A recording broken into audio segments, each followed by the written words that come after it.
Bon, ben merci de l'invitation. Je vais parler un petit peu en français avant de commencer l'exposé, pour parler de mes nombreux souvenirs de Claude Chevalley. Enfin non, parce que je n'ai pas vraiment connu, mais un peu donc par contre du séminaire Chevalley.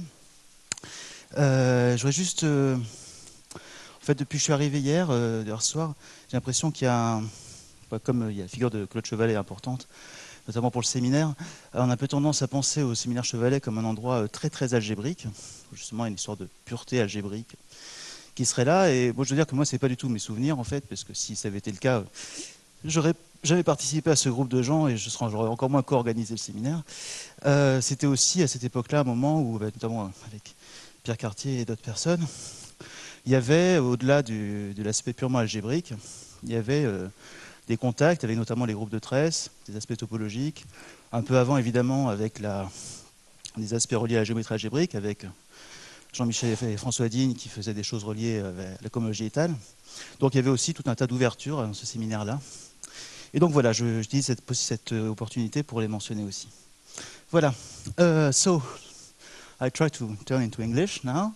So, I want to report on this recent progress on this Broue and Malle freeness conjecture, which is that I will present, and on which I want to say that there are sort kind of big progress in the recent month.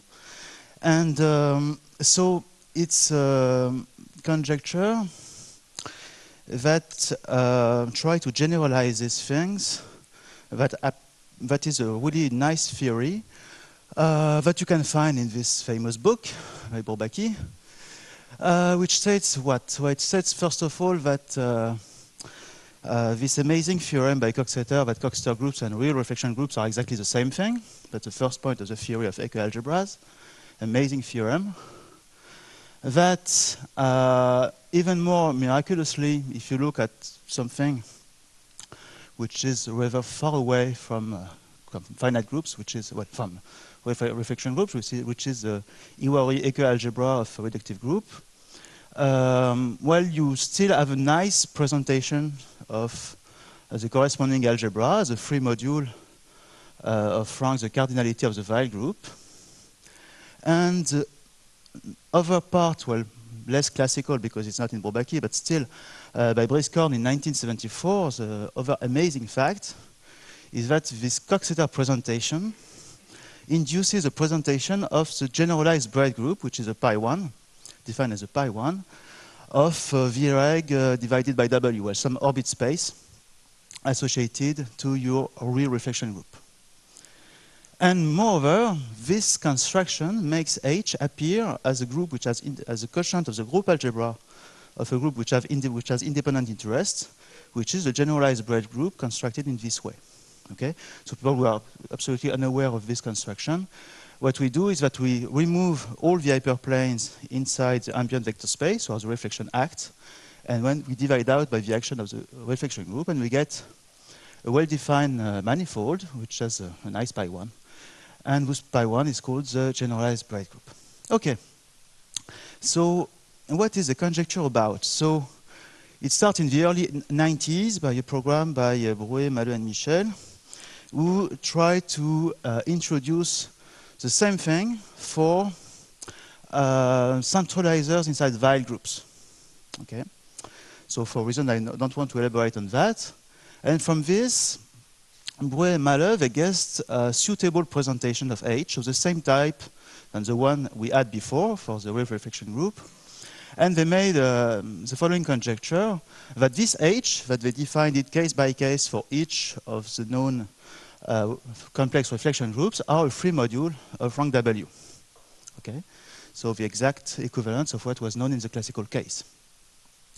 The problem at that time was that there were several possible presentations, because well, what you do if you want to guess something, you look at the presentation of the complex reflection group, you define in your head what you understand by nice, and then you make a corresponding presentation. Okay? So this was not really satisfactory, but still, for what is called the general series of complex reflection groups, so which is a very nice thing for which we know almost everything, then this conjecture was proved.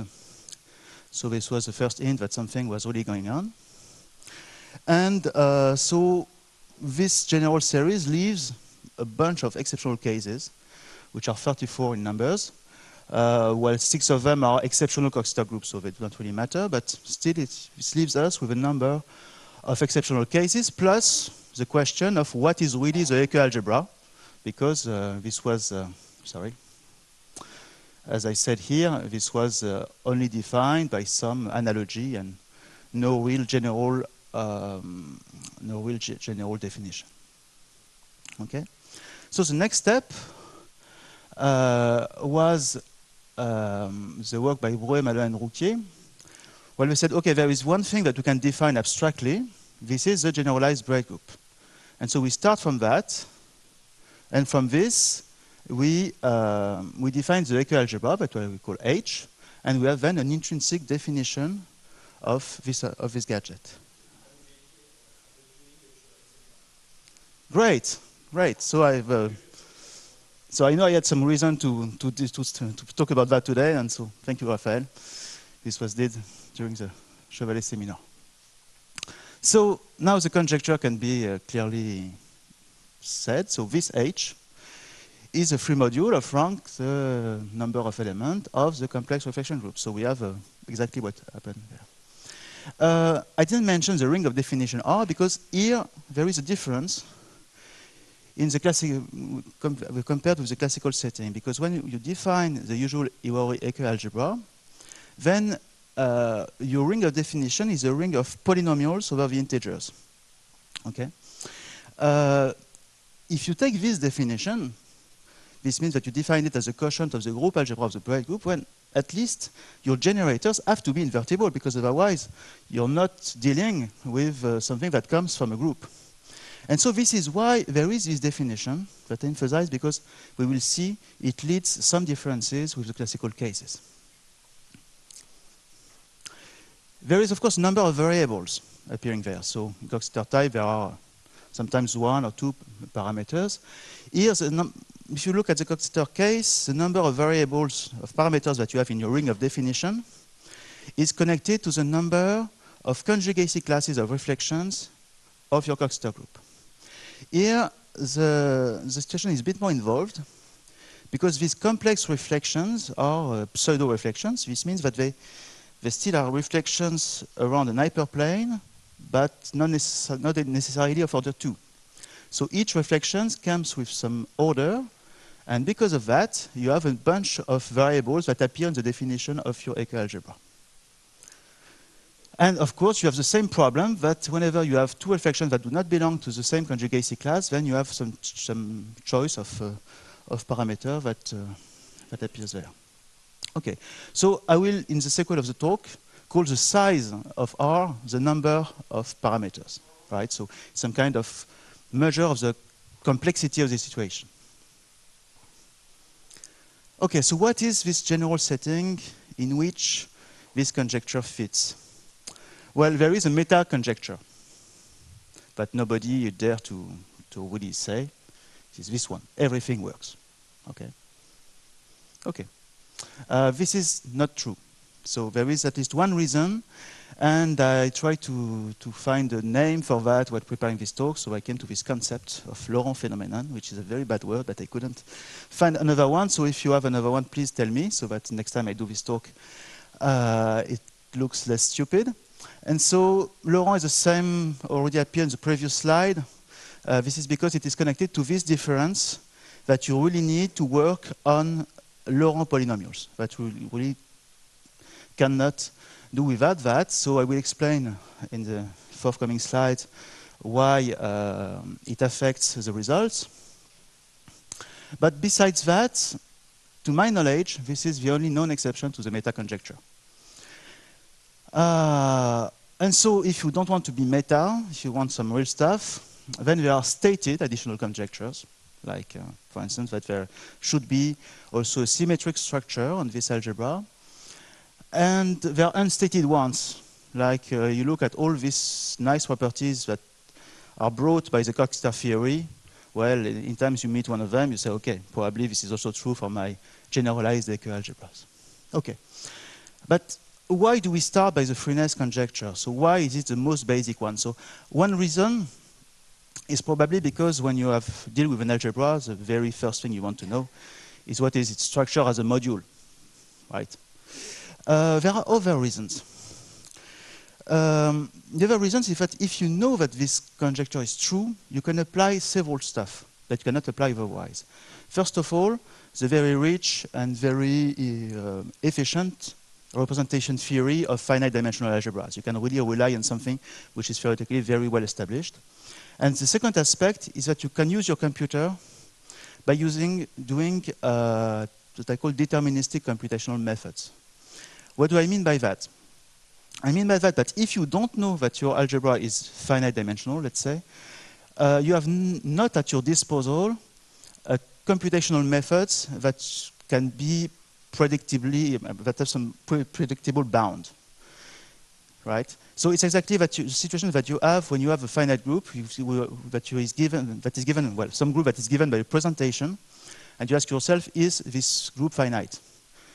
You have no algorithm that will tell you whether it is in predictable time. You have algorithm that will tell you that if you are patient enough, that you're immortal, that your computer do not convert it into iron, then it will at some point finish, which, well, some kind of big assumption, right? So you really need to have this stuff to really use your computer in a way that is predictable. Well, you have some bound, but you have predictable bounds to make this stuff. So let's do an example that will illustrate this concept of Laurent phenomenon. So this group is, well, it's called G4, but never mind. Well, all these groups, all these exceptional groups, they have a name and they have faces. So their names is G4, only specialists know about them. And their faces, also only specialists know about them, but they are more likable, I would say. I changed my slides, but not on the key that is used there. Okay, so I need to do all this. Okay. So the group itself, the reflection group, has this presentation. So you have this S1, and this is clearly S2. You have this relation, which is called the Broue relation, and this S1 and S2 are order 3. Okay. So what is the Broue group associated to that? Well, it's a nice presentation. So this means that it's the same thing as for conjecture groups. You remove that thing, and you've got a presentation of the corresponding Broue group. So what's this? Well, it turns out that in this case, this is the usual Broue group on 3 strands. So this is a complex reflection group which has the same Broue group as a conjecture group. That happens. This is called a Shepard group. And then H, the Hecke algebra, well, is simply a deformation of this relation. So Si to the cube is a polynomial with 3 variables. Of course, you can remove one if you want by renormalizing, but well, let's say it's given by these three things. So as it's written here, by this presentation, it could be defined over this, that ABC. But we know that the abstract definition of the Hecke algebra involves that C has to be invertible so that Si is invertible. But well, it could be that the definition by the Broue group is not the right one. But it turns out that it is the right one because of this. Because if you don't force C to be invertible, then you don't get a finitely generated algebra. Okay. So let's do that. As said Serge, we need a proof. I think it was Arnold who was very fond of saying we need one proof in each talk. So let's have a proof there. And so we want to prove that H is not finitely generated over this algebra. So what we do, well, of course, if we can do that when we specialize that A equals B equals 0, we have an algebra over this. And if you know that this specialized algebra is not finitely generated, then of course the original one will not be. Okay? So we'll do that. And for this, we first note that there is also a strange phenomenon here, is that we have some torsion inside this algebra. So I start with this, so I have C, which is the parameter, and I consider S1 squared, S2 squared to the 6. And I make some funny computation here, just by using the fact that C is a parameter, so that it commutes with everything, and the relation that I just described, which in this case are just this one, because I supposed that A and B are 0. So now I probably had time to check all this, so I guess you're convinced it is true. And this can be summarized by saying that C times this expression is 0. Okay? And it turns out that this element here is not 0. So this is the torsion element. Okay? So why is this not 0? So the proof of this will be the same that we will use for proving that this algebra is not finitely generated. We look at the following representation of this structure. So I have 4 infinite families of vector bases called WR, WR prime, YR, YR prime. And I figure by arrows the action of S1 and S2. So let's say S1 corresponds to full arrows and S2 to dashed arrows. And then you can check that if you do S1, S2, S1, which means you alternate a full one, then a dashed one, then a full one, you always get 0.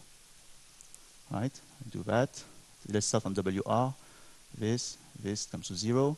On the other side, it comes to 0 directly. S1 to the cube and S2 to the cube also have to be 0 because I say C equals 0 in that thing, and yes, it's true. If you do that 3 times, it is still 0. Okay. But then, if you consider S1 square, S2 square, so I start with WR. I do 2 times a full arrow. I follow 2 times this, and 2 times a dashed arrow. Then it maps WR to WR plus 2. And it maps all the other ones to 0. So it's a shift operator on the WRs. And because of that, its expansion to the 6th power cannot be 0. Okay? So this is a proof that really there is this phenomenon that needs to be taken into account. This means that we really need to work on Laurent polynomials. So what is known in general on this freeness conjecture? Meaning, general means without using what we will describe soon as the classification of finite reflection groups. Very few things are known. They all come from generalization of the Casey construction, so a monodromy construction that is used in many, many places since its introduction, or its variant through Dunkel operators.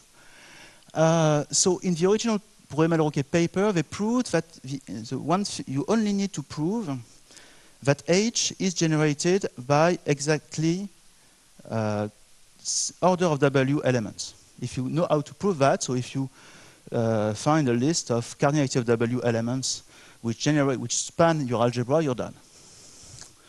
Okay?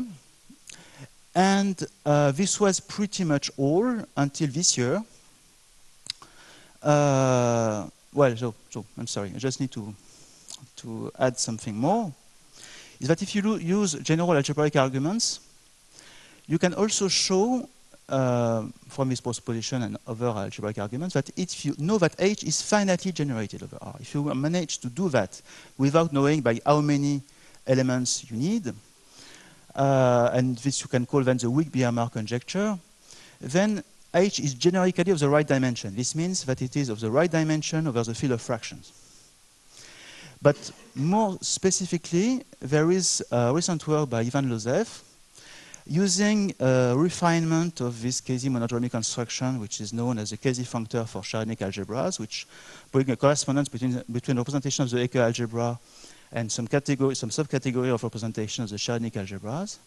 Then he proved that if you know that it's finitely generated, not only you can say that it is of the right dimension over the field of fractions, but if you specialize to complex numbers, it already has it has this dimension here.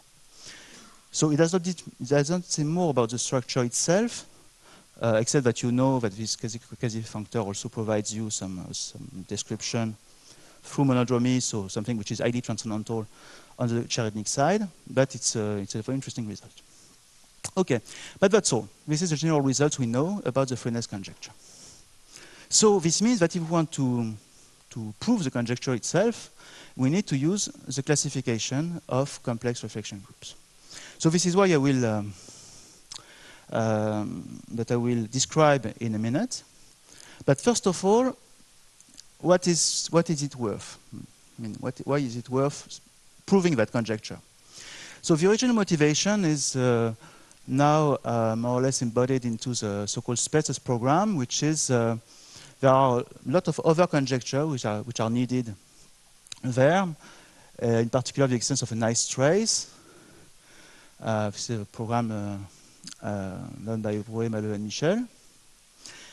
The case of the so-called general series, so that are also called Haricke-Koike algebras, for which we know this freeness conjecture, it's interesting to people because it is very much connected to the affine Hecke algebra of type A tilde, which has some interest of its own.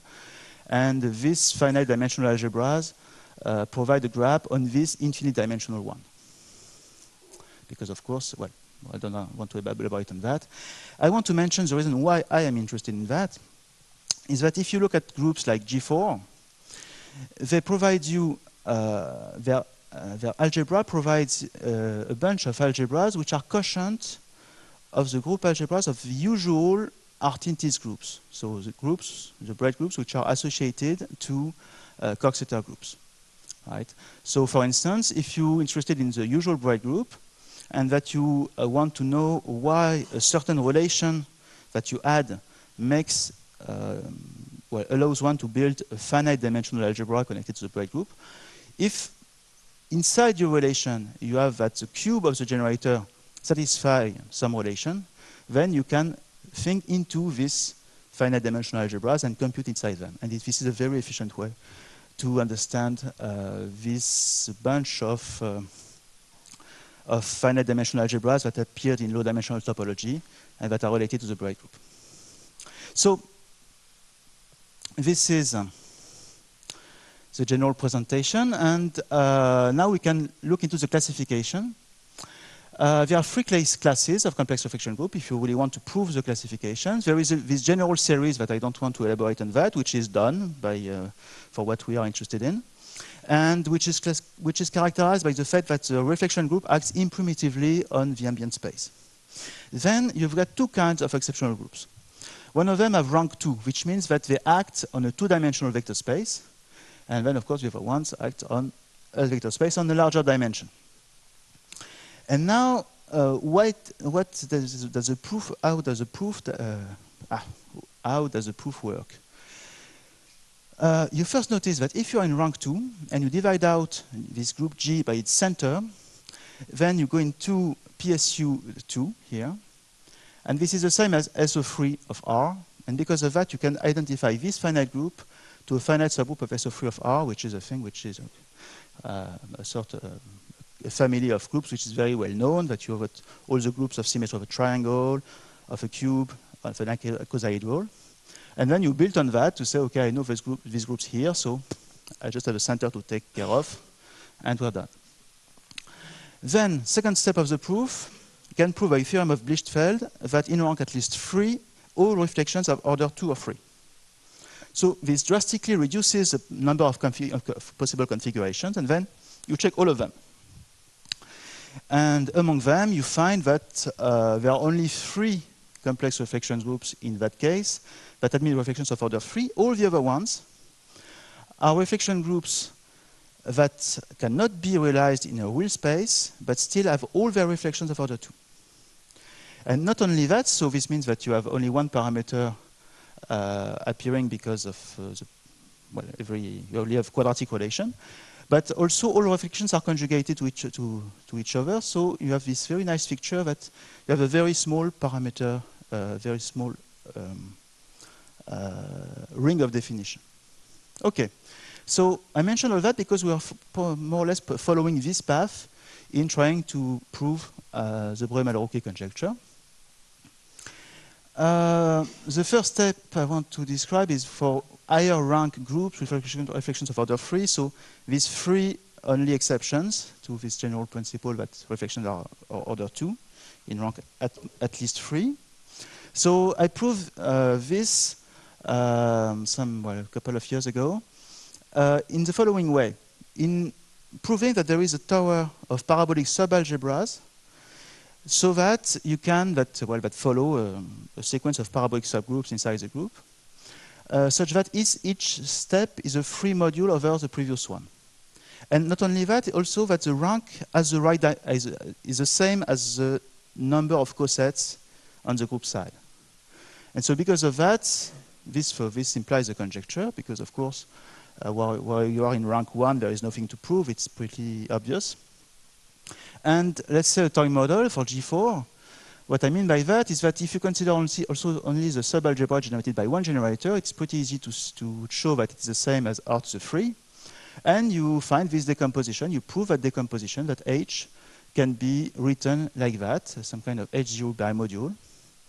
And then you can check that as a H0 bimodule, it is, so H0 acting on the left, you have one generator here, 3 there, because H0 has dimension 3, then 3 there, then 1 there, and you come to 8 elements, generating H as a H0 module.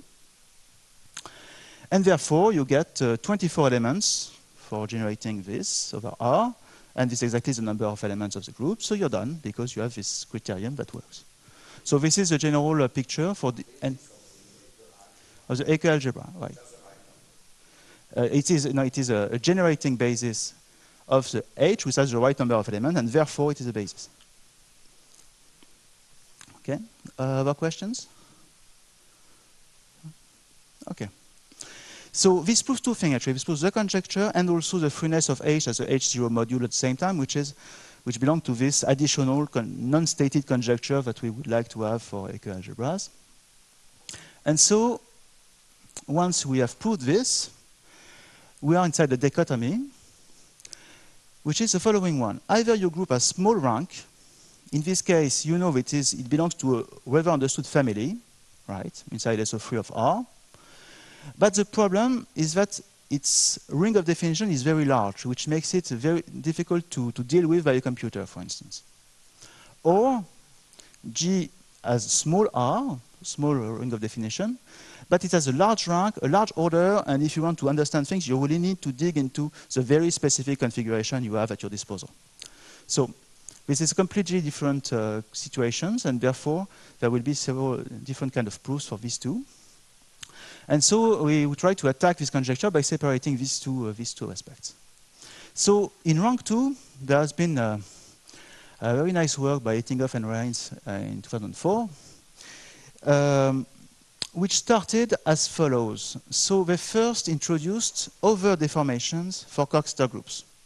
So we had, if we start by describing the group algebra of the Cox-star group by this presentation here, the usual Hecke algebra basically say we keep these braid relations, but we deform the quadratic relation here. And the ideas they had was, well, just do the opposite one. So of course there are some motivations for that, but I don't want to elaborate on that.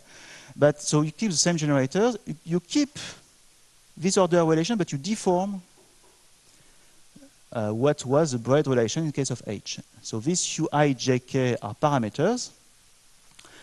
And you can prove by using the usual Cox-star machinery that actually this algebra is finitely generated as a module over this large ring here. Okay? So what is it useful for us? Because we're not dealing with Cox-star groups, we're dealing with complex reflection groups. Well, the point is that you remember this stuff between groups of rank 2 and subgroup of SO3 of R.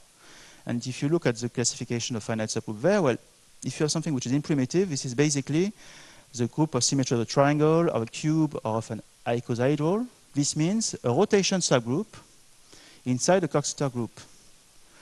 Right? So I consider the kernel of the signature for W. It is generated by SISJ here. There is a typo here. And if you consider this subalgebra, a corollary of this proposition is that this subalgebra is finitely generated over the same ring, but this time it is connected to a group that has some interest for us, which is this rotation subgroup of Cox star groups of rank 3.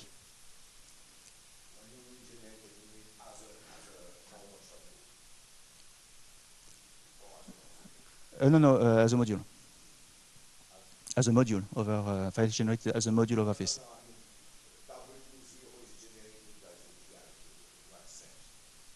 The SISJs, no, as a subgroup. As a subgroup. Yes, it's easy to check, some Reidemeister, Schreier stuff. Okay, so we have a finitely generated algebra, which is a deformation of a group algebra of a group which is connected to our complex reflection groups. So this is what I recall here. And because of that, with some additional work, one can prove that H is finitely generated, well, not over R, but over, you still need to take into account the center.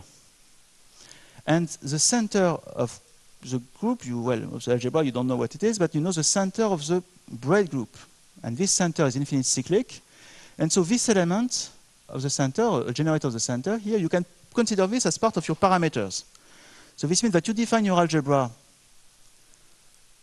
over R of Z inverse. This is perfectly legal. And with that, by using the Etingof Rains result, you can prove that H is finitely generated over this stuff.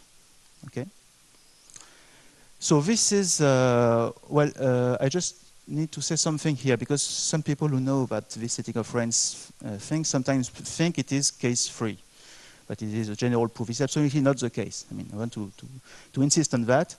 The fact that it is completely case by case, and the case by case aspect is to justify that H is really connected to the algebra E0, which is absolutely case by case here. But besides that, all the other arguments are very well streamlined.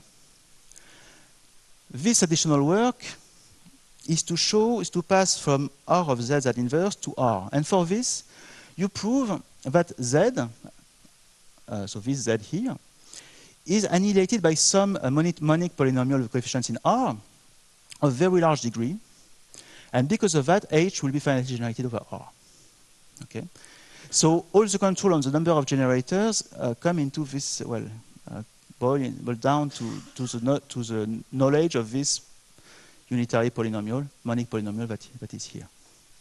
So my student Chavli is working on that, and she found a way to use this in order to sharpen the result and maybe get, in some cases, really the real conjecture. So not only that it is finitely generated, but also it is really generated by the right number of elements. And so,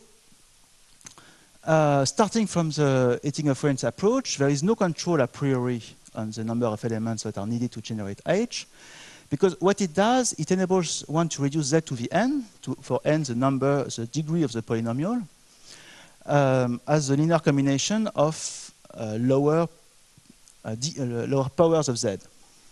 But this n is very large, and what we would like to have is n equals the order of the center of the group, because this is what happened in the group algebra of the finite group. Okay? But problem is that if you take G equals G4 and that you really look into the proof, the degree for G4, which has order 24, will be 1,330. So this is absolutely impossible to use. Another group also rank 2 has this degree. And as I said, ideally, we would like to have some polynomial of the degree equal of the center of the group. And in that case, it's 2 and 60, so we are really far from this. But moreover, this is unrealistic to hope for such a result. The reason why is that if the conjecture is true, you can prove that basically the degree, the minimal polynomial of Z should not be of the order of the center, but the number of irreducible representation of G. So since G is abelian, of course, since G is not abelian, this cannot be an equality. So there is no way in really computing this polynomial. I mean, computing the minimal polynomial is not enough at all to prove the conjecture. So instead, what we can do, so just to say that the number is 7 for G4 and this for G29. And so the idea would be to express the power of Z z to the n for n equal the order of the center, like this. So what do I mean by E naught within quotes?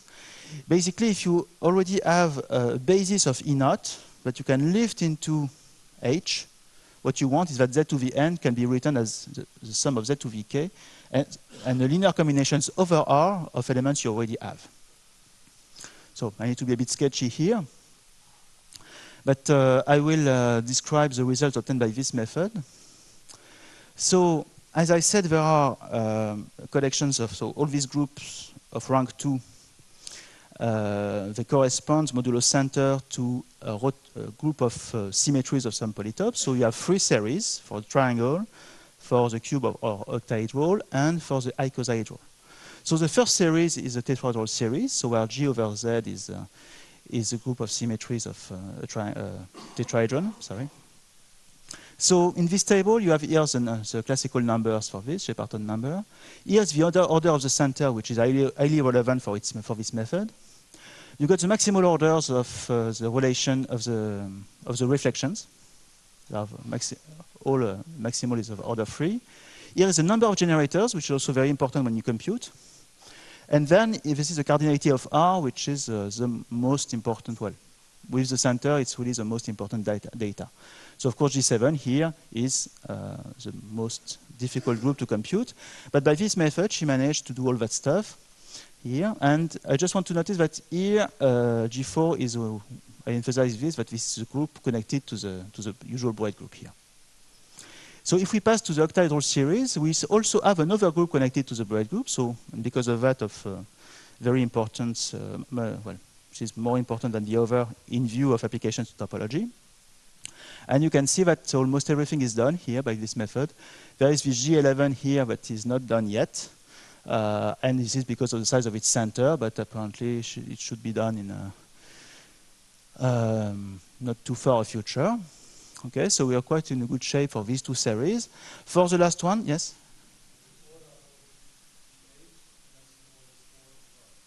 The maximum, yes, right, yeah, as it's written here. Yeah. Thank you. Yes, so maybe since I did that more or less automatically, maybe there is a shift here at some point. I'm sorry. Okay. So for the last one, this is much more complicated because the group of the icosahedral is much larger, but still. So basically, I'm a bit cheating because by this method right now, she did not really attack this series. But she proved that this group, which is also connected to the usual Broue group, actually satisfies the Broue and Malle conjecture by using actually the same method that I used before by using parabolic subalgebras. So a very different aspect that she was done also here. And this I will talk about that later. This we proved with Goetz by using a computer. Estimate Shepparton specification, yes, is the number from G4 to G22 that correspond to this.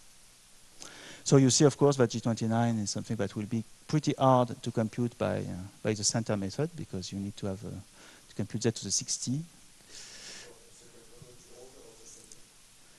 Sorry? Yes, it's the order of the center. Yeah. Yes, the order is cyclic, and so it's Z over NZ, but it's okay. So now I need to talk about myself, about how this collaboration started with Goetz. So Goetz works in Galway, Ireland. And the main thing about Galway to me was that it is the closest city to the Aran Islands. So the Aran Islands, this is this, and this is this. So I hope you're already interested in this stuff because they are very beautiful islands. So these isles are mythical for a number of reasons, and I do want to elaborate on that.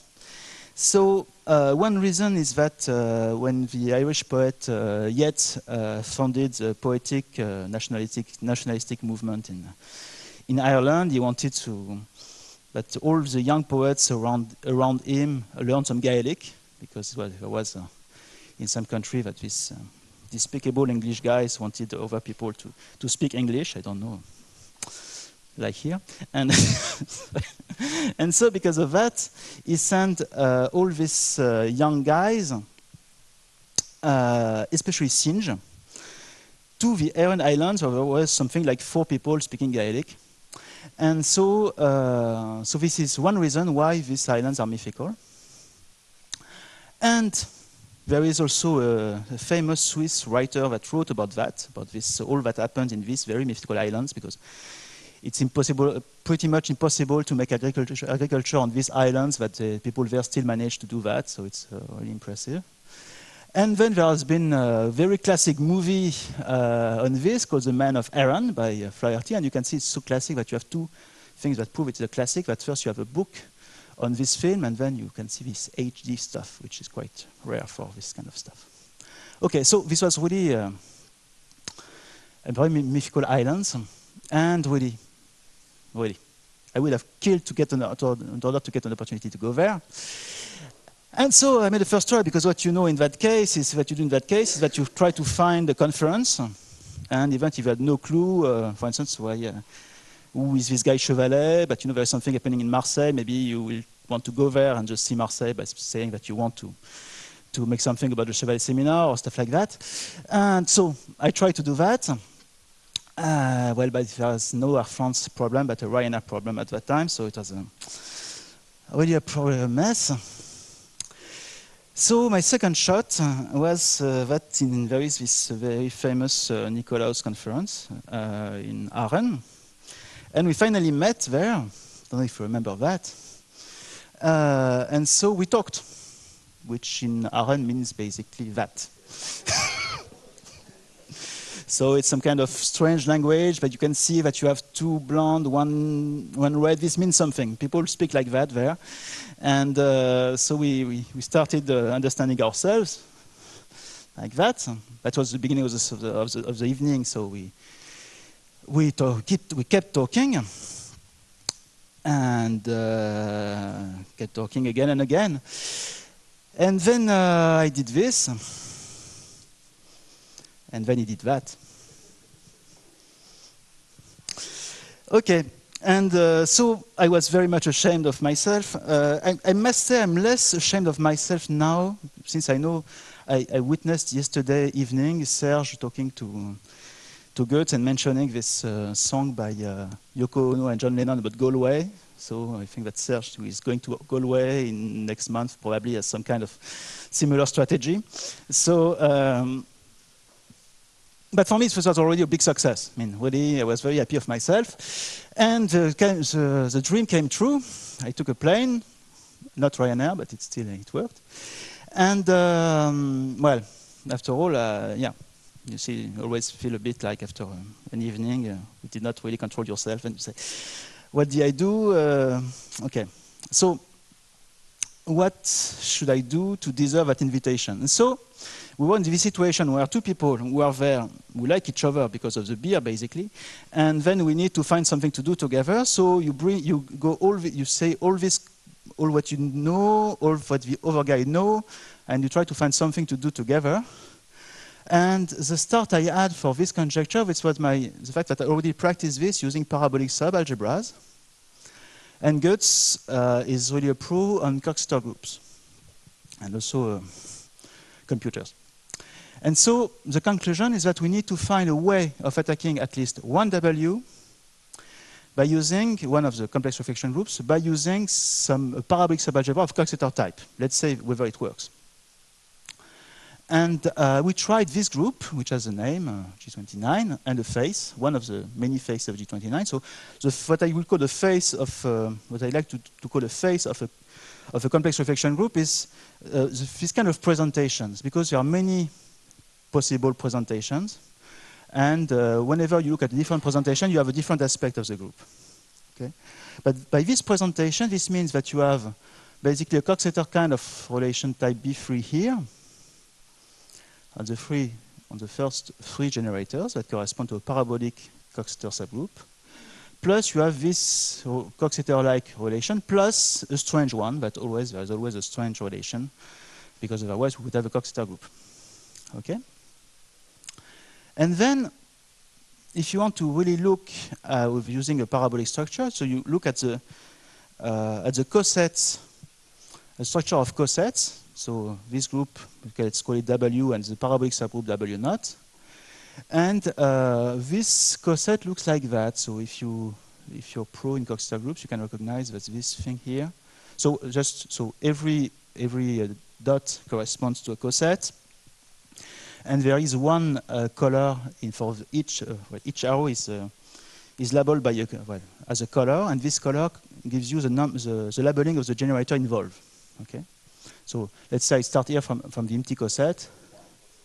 So W, which is G29, so the complex reflection group, with respect to its parabolic subgroup, which is a coxeter group of type B3. Okay.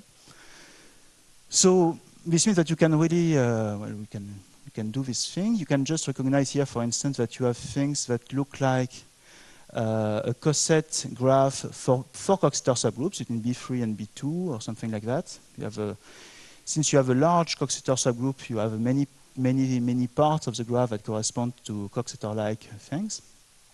And then what you do is that you have a labeling of your cosets, okay? And this corresponds to generators, and you try to prove that by multiplying by some generator, but using then only the relation inside the Hecke algebra and not in the group, then you get something which is finitely generated. So we started like that, and we almost managed to do it by hand. It took us some time, and we have this thing. It's okay, maybe if it's the only way to prove this, let's do that. But at the very end, even with all our patience, the entries became very large. Okay.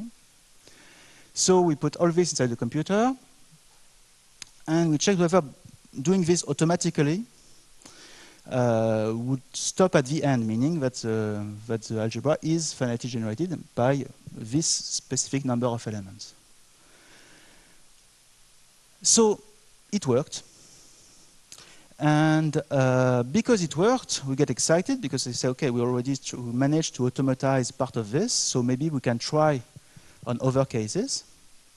And we did so.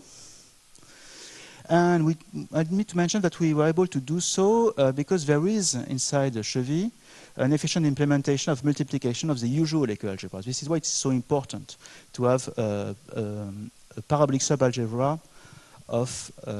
which is of coxeter type, because then you have all this bunch of algorithms that works very well that are implemented, and so this makes it possible to use that. So we really need to have a parabolic coxeter subgroup. Yes. And probably PyCox will also be able to do that. And the also crucial thing here is that we can work on this ring also, right, for G29.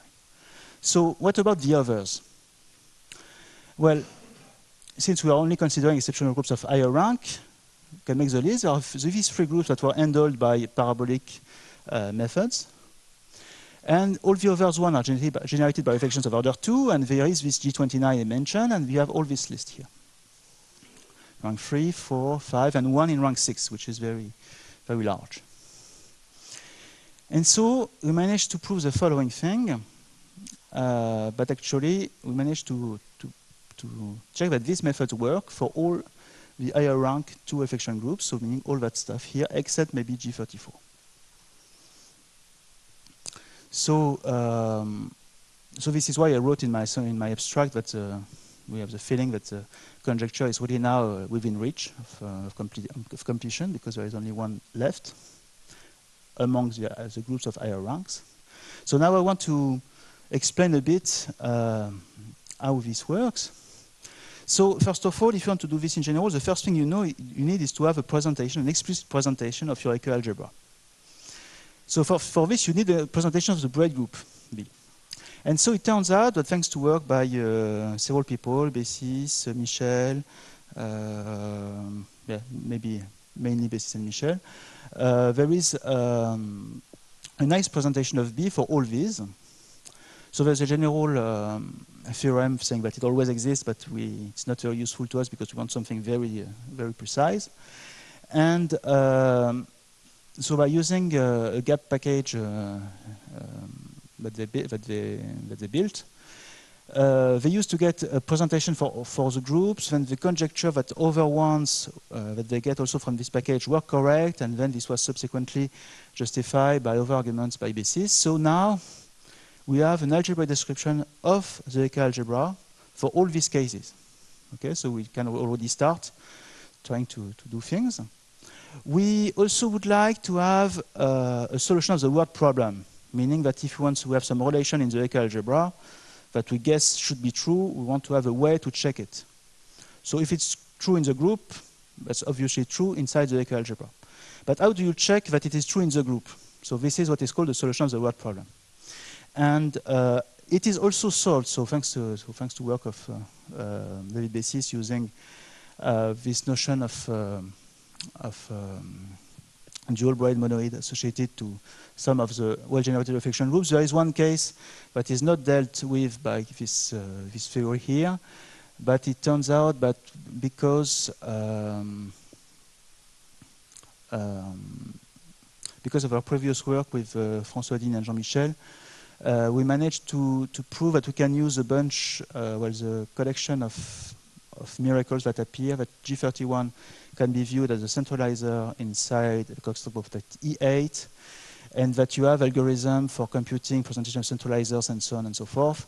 And so by this additional stuff, you can get a solution of the word problem, and a very efficient way to check whether a relation is good, is true or not.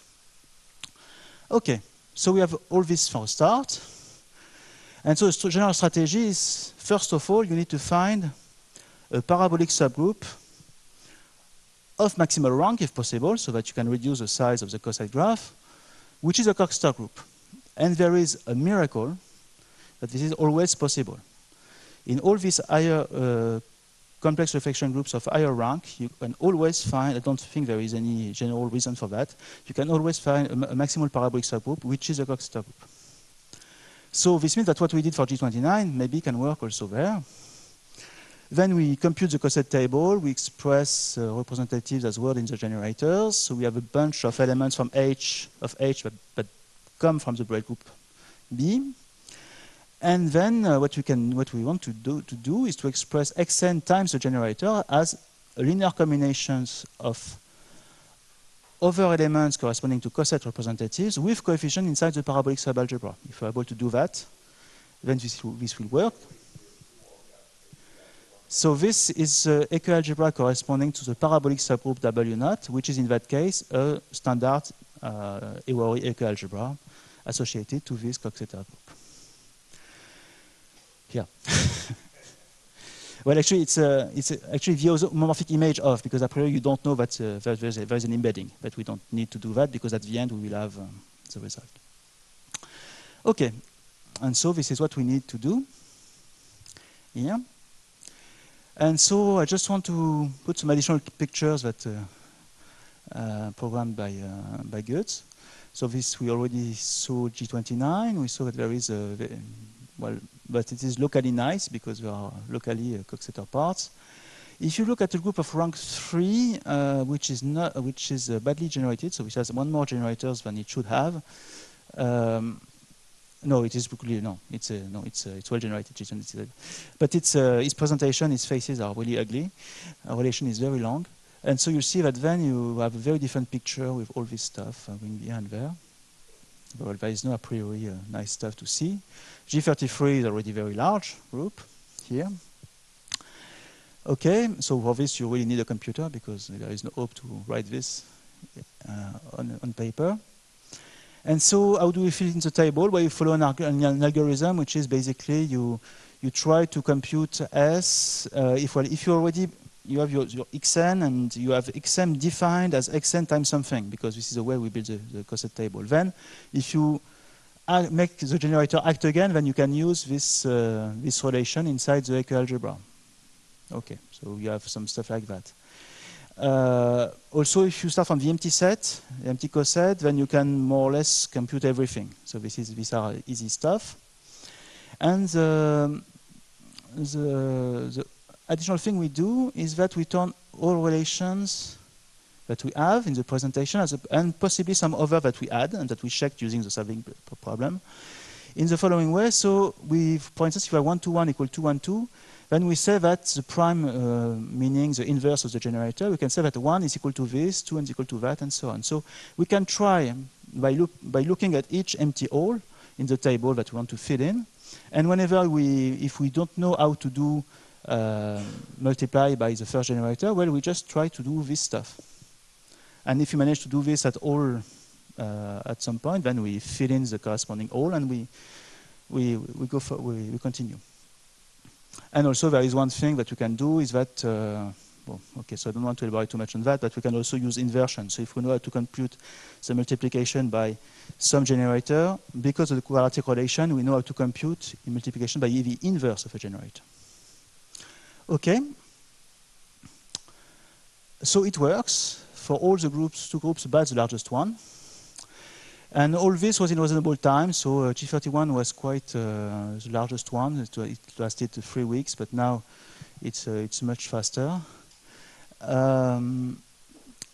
Okay, so there's some additional stuff. So getting to the point, that's the conclusion we have, is that because we managed to prove that it is, we have the, if we add these results with the Etingof and Rains result, we have that, except for G34, the weak BMR conjecture is now proven. And if you really want the real one, the BMR conjecture, so of rank at least 3, we know it is true, except possibly for G34. For irreducible 2 groups, so groups treated by reflections of order 2, except possibly G34, it is also true.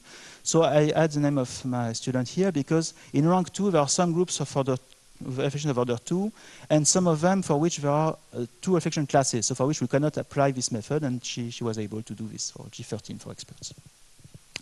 Okay, so how far are we? For G34, there is also Coxeter's parabolic subgroup of type D5. So, okay, so I just want this. Okay, so we have everything here. So it's a huge table that we cannot put into our computer. If we use parallel computing, we have another problem, is that the low level, what we call low level, is basically multiplication inside the Hecke algebra of Coxeter type, which is basically high level if you ask to your software engineer, which know basically a numerical thing, and says, I cannot do that of my highly parallel stuff. So we have this kind of stuff to deal with. So maybe a parallel gap 4 can be useful. We don't know. And in rank 2, my student is optimistic that even if she cannot find a general pattern, that by hand, the rest should be doable in a limited time. So by this same method using the center. So, of course, maybe there is some algorithm that could emerge from understanding this situation that would make things possible to automatize. So this is to be continued. And just... I'm running out of time, I think. Or do we have 3 minutes? Or I don't know. 1? Okay.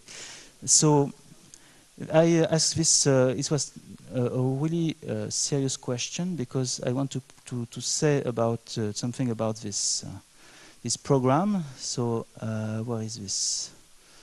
Okay, do that first. So you have an idea of what the program looks like. So for G12. So you have this stuff here, so large gap 3 with 2 general programs and something which is specific to this group, and for G12, this is done. Okay. So if you want something which is a bit more complicated, so you go to G22, which is also in rank 2. Okay, and so you just change this program, which contains the basic relations, and okay, here I made slightly cheating. It's not exactly the same thing, because I don't want, but a very small detail. And then you have that, and this is why I asked for 3 minutes, because this lasts exactly 2 minutes and a half. And you will have G22 at the end if you're patient, and that's all. Thank you.